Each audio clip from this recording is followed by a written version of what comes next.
Hello friends, आज देख रहे हैं आप यूपीएससी विक्रम, जिसमें कि आज से हम सभी प्रकार की एनसीईआरटी जिसमें कि हिस्ट्री, ज्योग्राफी, पॉलिटी, इकोनॉमिक्स सभी प्रकार के एनसीईआरटी 6 से लेकर 12 तक कंप्लीट करेंगे, जो कि हमारे सभी एग्जाम के लिए कंप्लीट होगा। मतलब सिलेबस कंप्लीट होगा, जैसे कि यूपीएससी हो गया, बीपीएससी हो गया, या फिर कोई भी पीसीएस एग्जाम हो गया, या फिर कोई भी वनडे एग्जाम जैसे एसएससी हो गया, है ना, रेलवे हो गया, कोई भी एग्जाम हो, सभी प्रकार के लिए हो क्या होगा, एकदम हेल्पफुल होगा। अगर आपको किसी प्रकार से, है ना, वीडियो चाहिए तो इस चैनल को सब्सक्राइब करें और कमेंट में, है ना, कुछ सुझाव दें, जो कि हमें, है ना, आपको उस सुझाव को फॉलो करें और हमें लाइक दें, लाइक करें मेरे वीडियो को। तो चलो आज से हम चलते हैं अपने इस एनसीईआरटी सीरीज पर, जो कि शॉर्ट शॉर्ट वीडियो से हम एमसीक्यू के तहत हम इसको पूरा करेंगे। चलिए चलते हैं आज हम हिस्ट्री से, क्या, कब, कहाँ और कैसे, यानी क्या, कब, कहो, कहाँ और कैसे। तो एक नंबर क्वेश्चन क्या है, गेहूं और जौ की फसलों के संदर्भ में निम्नलिखित कथनों पर क्या करना, विचार कीजिए, यानी कि गेहूं और जौ की फसलों के संदर्भ में निम्नलिखित कथनों पर विचार कीजिए। तो हमारा एक नंबर का 1 नंबर स्टेटमेंट है, मनुष्यों द्वारा सर्वप्रथम इन्हीं फसलों को उपजाने की शुरुआत की गई थी। यानी इन फसलों के उपजाने का क्षेत्र हिमालय और विंध्यांश की पहाड़ियां थी। तो इसमें से स्टेटमेंट 1 हमारा सही है और स्टेटमेंट 2 हमारा गलत है। तो उपयुक्त कथनों में से कौन सा से सही है। तो अगर हम बात करते हैं, सही की बात करते हैं, तो हम एक हमारा स्टेटमेंट सही है। तो चलो हम इसका व्याख्या भी देख लेते हैं। तो क्या कहता है कि व्याख्या, सर्वप्रथम मनुष्यों ने गेहूं और जौ उपजाना आरंभ लगभग 800 वर्ष पूर्व किया था। इन फसलों को उपजाने का कार्य सुलेमान और किरथर पहाड़ी क्षेत्र में हुआ, न कि वेध्यांश क्षेत्र में। अतः कथन वो टू गलत है। गेहूं और जौ उपजाने के प्राचीनतम साक्ष्य मेहरगढ़ यानी बलूचिस्तान से प्राप्त होते हैं। नवीनतम तथ्यों के अनुसार चावल उपजाने के प्राचीनतम साक्ष्य संत कबीर नगर के लहुरादेव से पाए गए हैं। ये साक्ष्य लगभग 9,000 से लेकर 8,000 वर्ष पूर्व के हैं। सामान्यतः कृषि का विकास गारो तथा मध्य भारत के विध्यांस पहाड़ी क्षेत्र में हुआ था। तो चलो अगला क्वेश्चन देखते हैं हम अपना। अगला क्वेश्चन है, भारतीय उपमहाद्वीप के संदर्भ में निम्नलिखित कथनों पर विचार कीजिए। तो फ्रेंड इसका जवाब आप कमेंट में भी दे सकते हैं। तो हम एक नंबर है इसमें, आरंभिक नगरों का विकास सिंधु और इसकी सहायक नदियों के किनारे हुआ। आरंभिक नगरों का विकास सिंधु और इसकी सहायक नदियों के किनारे हुआ। गंगा और इसकी सहायक नदियों के किनारे नगरों का विकास लगभग 5,000 वर्ष पूर्व हुआ था। अगर हम बात करते हैं स्टेटमेंट 2 के बारे में, तो स्टेटमेंट 2 हमारा क्या है, गलत है। गंगा व इसकी सहायक नदियों के किनारे नगरों का विकास लगभग 5,000 वर्ष पूर्व हुआ था। उसके बाद आरंभिक नगरों का विकास सिंधु व इसकी सहायक नदियों के किनारे हुआ था, है ना। तो उनमें युक्त कथनों में से कौन सा ऐसे सही है। चलो हम लगाते हैं, इसमें से हमारा 1 में लगाते हैं। तो 1 हमारा क्या सही है। तो इसका भी हम क्या करते हैं, व्याख्या देख लेते हैं। दो कथन 1 सही है। लगभग 4700 वर्ष पूर्व सिंधु व इसकी सहायक नदियों के किनारे आरंभिक नगरों का विकास हुआ। इन्हीं नगरों में विकसित सभ्यता सिंधु सभ्यता के नाम से जानी गई है। गंगा व इसकी सहायक नदियों के किनारे नगरों का विकास लगभग 2500 वर्ष पूर्व हुआ, यानी सिंधु नदी के किनारे सभ्यता पहले विकसित हुई। अतः कथन 2 गलत है ना। कथन 2 क्या है, कथन 2 गलत है हमारा। अगला क्वेश्चन क्या है, क्वेश्चन नंबर 3। गंगा नदी के दक्षिण में इसकी सहायक नदी सोन के आसपास का क्षेत्र प्राचीन काल में किस नाम से जाना जाता है। सबसे इजी क्वेश्चन, कहता है क्या, गंगा नदी के दक्षिण में इसकी सहायक नदी सोन के आसपास का क्षेत्र प्राचीन काल में किस नाम से जाना जाता है। तो हमारा प्राचीन काल में जो था मगध, यानी कौन सा नाम से जाना जाता है, मगध के नाम से जाना जाता है। तो कहने का तात्पर्य क्या है, व्याख्या, सोन नदी के आसपास का क्षेत्र प्राचीन काल में मगध कहलाता था। मगध प्राचीन काल का पहला बड़ा राज्य था। इसके शासक बहुत शक्तिशाली थे। उन्होंने एक विशाल राज्य स्थापित किया था। इसका शासक बहुत शक्तिशाली था। अगला हमारा क्वेश्चन क्या है, 4 नंबर, क्वेश्चन नंबर 4। भारत देश के नाम के संदर्भ में निम्नलिखित कथनों में कौन सा ऐसे कथन सही है। यानी भारत देश के नाम के संदर्भ में निम्नलिखित कथनों में कौन सा से कथन सही है। लगभग 2500 वर्ष पूर्व उत्तर पश्चिम की ओर से आने वाले ईरानियों और यूनानियों ने सिंधु को हिंदोस अथवा इंदोस तथा इस नदी के पूर्व में स्थित भूमि प्रदेश को इंडिया कहा था। हमारा स्टेटमेंट 1 सही है। दूसरा स्टेटमेंट 2 क्या है, भारत नाम का प्रयोग उत्तर पश्चिम में रहने वाले लोगों के एक समूह के लिए किया जाता था। इस समूह का उल्लेख संस्कृति भाषा की आरंभिक कृति ऋग्वेद में भी मिलता है।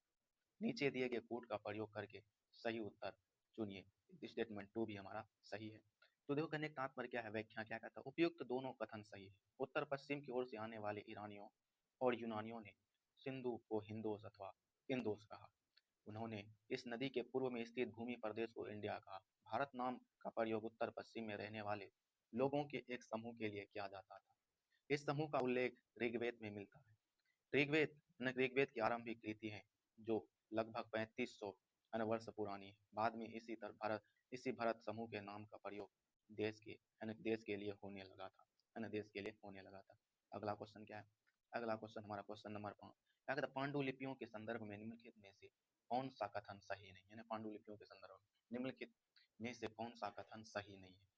तो अतीत में हाथ से लिखी गई पुस्तकें पांडुलिपि कहलाती थी। स्टेटमेंट यह क्या कहता है? अतीत में हाथ से लिखी गई पुस्तकें पांडुलिपि कहलाती थी। स्टेटमेंट बी, अंग्रेजी में पांडुलिपियों के लिए मैनुक्रिस्ट शब्द का प्रयोग होता है, जो लैटिन भाषा के शब्द मैनु जिसका अर्थ हाथ है से निकला है। स्टेटमेंट टू भी हमारा सही है। स्टेटमेंट थ्री क्या कहता है? पांडुलिपियां तार के पत्तों को काटकर अथवा हमारे हिमालय क्षेत्र में उगने वाले भुर्ज नामक पेड़ की छाल से विशेष तरीके से तैयार भोजपत्र पर लिखी जाती थी। स्टेटमेंट डी क्या है? डी, पांडुलिपियां केवल मंदिरों और बिहारों में प्राप्त होती है, जो केवल संस्कृति भाषा में लिखी जाती है। फ्रेंड्स, अगर आप कोई भी एग्जाम की तैयारी करते हैं तो उसमें से केवल और सभी ये वर्ड का हमेशा ख्याल रखना है। जिसमें से अगर केवल और सभी ये वर्ड आते हैं तो वो स्टेटमेंट, है ना, गलत होने की संभावना अधिक रहती है। तो इसलिए इसमें से हमारा डी नंबर में क्या था? केवल पांडुलिपियां केवल मंदिरों और बिहारों में प्राप्त होती है, जो केवल संस्कृति भाषा में लिखी गई है। तो हमारा डी क्या है? गलत है ना। डी क्या है हमारा? गलत। तो गलत क्वेश्चन को गलत स्टेटमेंट पूछा है। तो व्याख्या क्या कहता है? देखो, व्याख्या यानी क्योंकि पांडुलिपियां, है ना, कि मंदिरों और बिहारों के अतिरिक्त अन्य स्थानों से भी प्राप्त हो गई है। साथ ही यह पांडुलिपियां विभिन्न प्राचीन भाषाओं में प्राप्त हुई है, जिनमें संस्कृत, प्राकृत और तमिल भी शामिल है। संस्कृत, प्राकृत और तमिल भी शामिल है। अगला अगला प्रश्न क्या है? अभिलेखों के संदर्भ में निम्नलिखित कथनों पर विचार कीजिए, है ना। अभिलेखों के संदर्भ में निम्नलिखित कथनों पर विचार कीजिए। ऐसा लेख जो केवल पत्थर, है ना, स्टेटमेंट वन क्या कहता है? ऐसा लेख जो केवल पत्थरों पर उत्कीर्ण किए जाते थे अभिलेख कहलाता था। स्टेटमेंट ए में हमारा केवल। तो स्टेटमेंट टू क्या कहता है? कभी कभी शासक अथवा अन्य लोग अपने आदेशों को इस तरह उत्कीर्ण करवाते थे ताकि लोग उन्हें देख व पढ़ सके तथा उनका पालन कर सके। तो स्टेटमेंट टू हमारा सही हो सकता है। उपयुक्त कथन में कौन सा से कथन सही है? तो स्टेटमेंट टू हमारा क्या सही है। तो व्याख्या क्या कहता है? ऐसे लेख जो पत्थर अथवा धातु जैसी अपेक्षाकृत कठोर सतहों पर उत्कीर्ण किए जाते थे वे अभिलेख कहलाते हैं। अथवा कथन वन, है ना, गलत है ना। कथन टू सही है। अभिलेखों में राजाओं, रानियों व अन्य लोगों के आदेश, कार्य विवरण, विषय आदि का उल्लेख किया जाता है किया जाता है। अगला स्टेटमेंट क्या है? मतलब स्टेटमेंट नंबर क्या था? क्वेश्चन नंबर 7, अशोक का कंधार से प्राप्त अभिलेख निम्नलिखित में से किन लिपियों में लिखा गया है? अशोक का कंधार। तो अगर हम बात करते हैं अशोक का कंधार से प्राप्त अभिलेख निम्नलिखित में से किन लिपियों में लिखा गया, तो यूनानी और अरामाइक, है ना। यूनानी और अरामाइक हमारा डी डी क्वेश्चन हमारा सही है। यूनानी और अरामाइक। अशोक का कंधार अभिलेख इस क्षेत्र में प्रयुक्त होने वाली यूनानी तथा अरामाइक नामक दो भिन्न लिपियों तथा भाषाओं में लिखा गया है। अगला हमारा क्या है? कथन ने क्या था? क्वेश्चन कथन वन ए क्या कहता है? ईसा मसीह के जन्म के पूर्व की सभी तिथियां ईसा पूर्व यानी ईसा पूर्व के रूप में जानी जाती है। उसके बाद कारण आर वर्ष की गणना ईसाई धर्म परिवर्तक ईसा मसीह के जन्म की तिथि से की जाती है। नीचे दिए गए कोड का प्रयोग कर सही उत्तर को चुने। इसमें से स्टेटमेंट टू, है ना, कि तो दोनों, है ना, दोनों क्या है? दोनों हमारे स्टेटमेंट सही है। तो अगर हम बात करते हैं इसका इसका व्याख्या देखते हैं। व्याख्या क्या कहता है? विकल्प ये सही है। ईसा मसीह के जन्म की तिथि से वर्ष, है ना, तिथि से वर्ष की गणना की जाती है।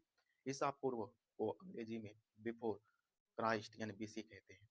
है ना, हिंदी में वर्तमान में, है ना, कि हिंदी में वर्तमान में तिथि, है ना, प्रयोग में ई का चलन के चलन है, जिसे अंग्रेजी, है ना, में एडी यानी एनो डोमिनिक कहा जाता है। बीसीआई का अर्थ बिफोर कॉमन एरा तथा सीआई का अर्थ कॉमन एरा होता है। बीपी का प्रयोग बिफोर प्रोजेक्ट के लिए, है ना, किया जाता है। बिफोर प्रोजेक्ट के लिए आता है। तो फ्रेंड्स, आज हमने 8 एमसीक्यू लगाए, जिसमें से हम अपना परिणाम देखेंगे कि हमें कितना एमसीक्यू सही हुआ और कितने हमें गलत हुआ है। तो इस प्रकार से आप भी चेक कर सकते हैं। तो हमारा देखो फ्रेंड, हमारा जो था सही उत्तरों की संख्या 8 है और गलत उत्तरों के हम गलत एक भी उत्तर नहीं दिए। तो अगर आप भी कितने गलत हैं और आपका भी कितने सही है तो कमेंट में जरूर लिखिए कितने क्वेश्चन मेरा गलत है और कितने क्वेश्चन मेरा सही है। Thank you.